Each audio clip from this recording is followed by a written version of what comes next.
चंडीगढ़ का क्या नाम है उसका, राघव चड्ढा। राघव चड्ढा भाई वो तो इतना बोलता है भाई नेशनल टेलीविजन पे बहुत ज्यादा।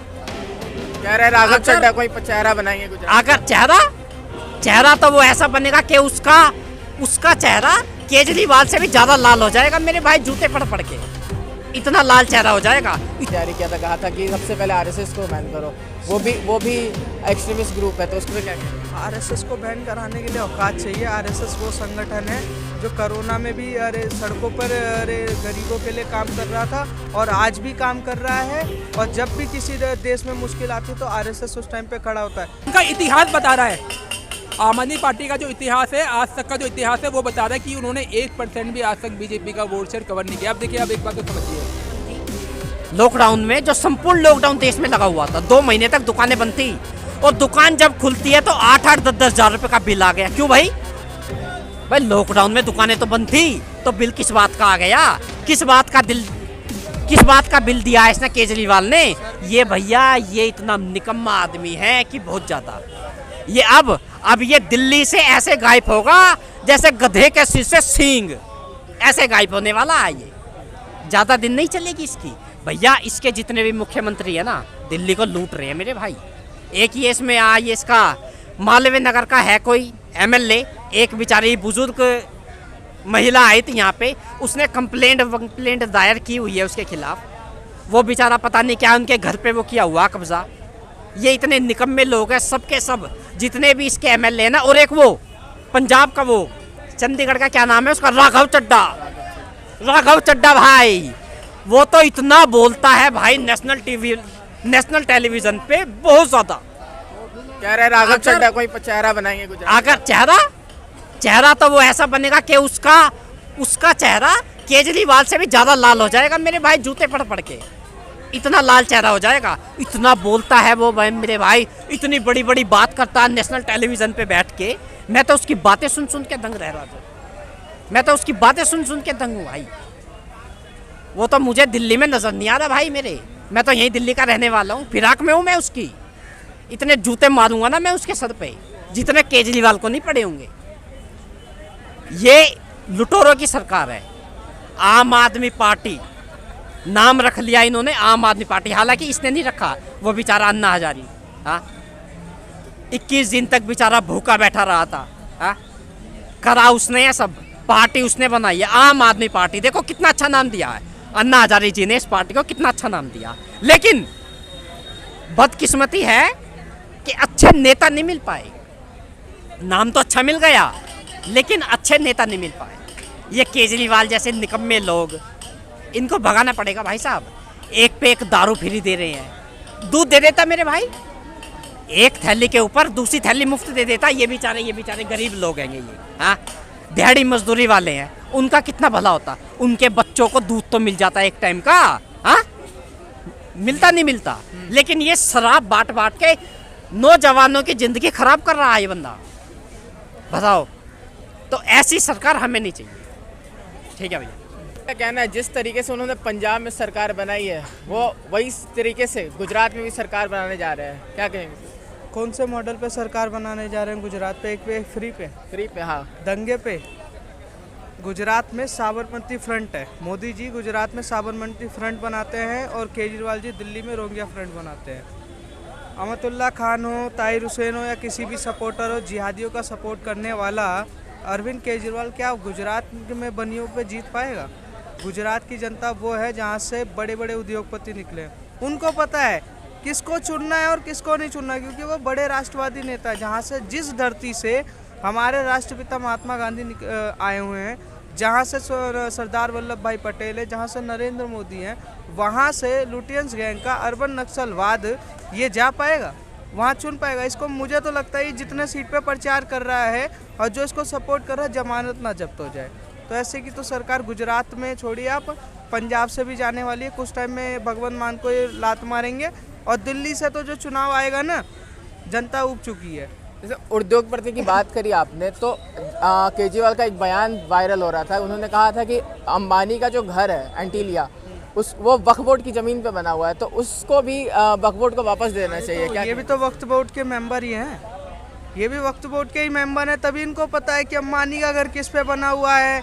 या नरेंद्र मोदी का कल तो ये बोल रही हैं जो 7 RCR है वो भी अरे वक्फ बोर्ड का बना हुआ है। हैरानी की बात है जो आम आदमी पार्टी का नेता अपने CM आवास में 25 करोड़ का स्विमिंग पूल बनवाता है नहाने के लिए, क्योंकि टोटी पे नहाते नहाते, बाल्टी से नहाते नहाते वो थक चुका है, इतना ज़्यादा खा पी चुका है, हेल्दी हो चुका है कि वो थक चुका है, वो दूसरों पे सवाल उठाता है। उसने एक बयान में कहा था, अमतुल्ला खान भी बैठा था, मीटिंग हो रही थी, उसमें कहा था कि वक्फ बोर्ड के लिए हम तन मन धन से बिल्कुल समर्पित है। तो इससे क्या समझा जाए कि एक समुदाय को ये टारगेट कर रहा है, क्योंकि वक्फ बोर्ड का क्या टारगेट रहा है। अगर वो आज खड़े हुए इस ये सामने वाली बिल्डिंग है ना, वक्फ बोर्ड इसे चैलेंज कर दे कि ये हमारा ज़मीन है, तो वक्फ बोर्ड कहाँ जाएगा आपको पता है? लखनऊ में जाएगा।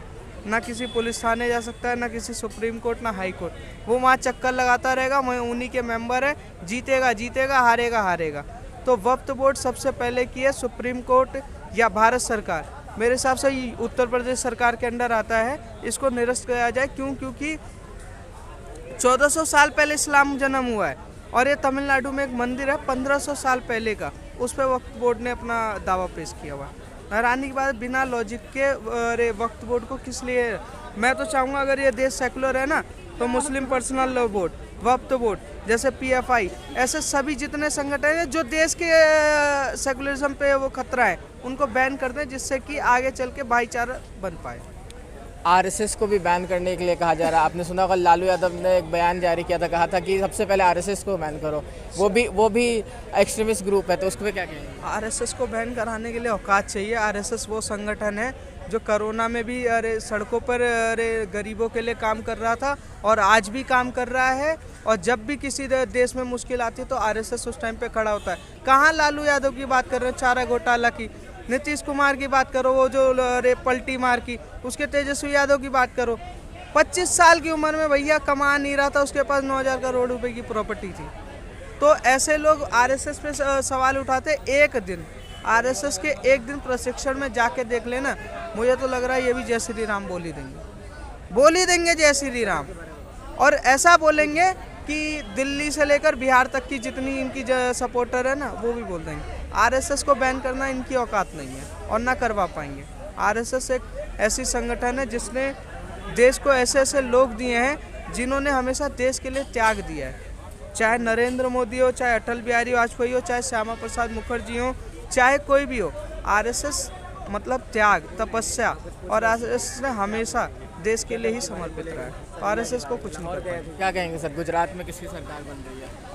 देखिए सर, गुजरात में तो जो अभी का माहौल है उसमें बीजेपी दिखाई दे रही है।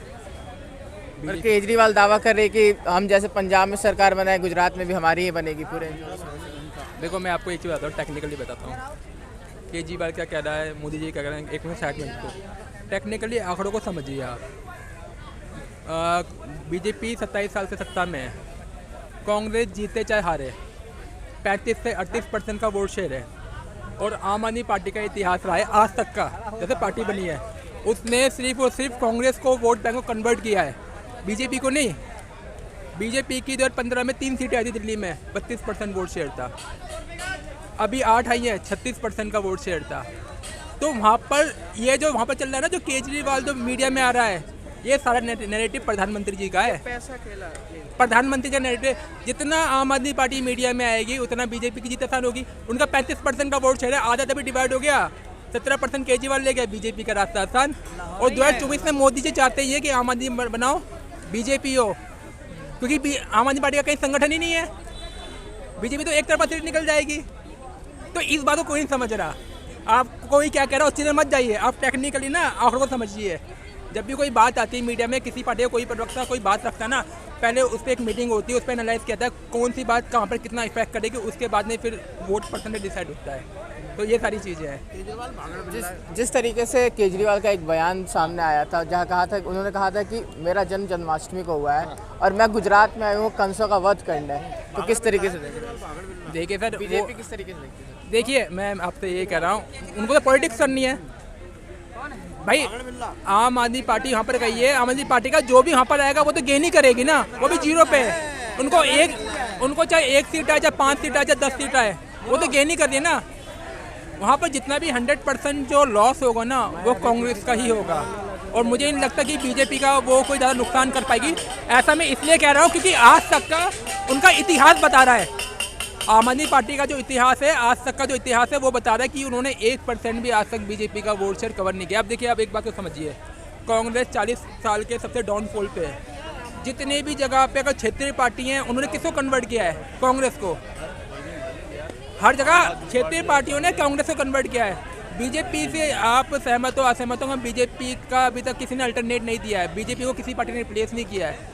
यही बीजेपी का एक इतिहास है। आम आदमी कह रही है कि हम मगर हाँ, ये भी एक सच है कि दिल्ली में आम आदमी पार्टी ने बीजेपी को 2 बार सत्ता में आने से रोका, ये भी बात सच है।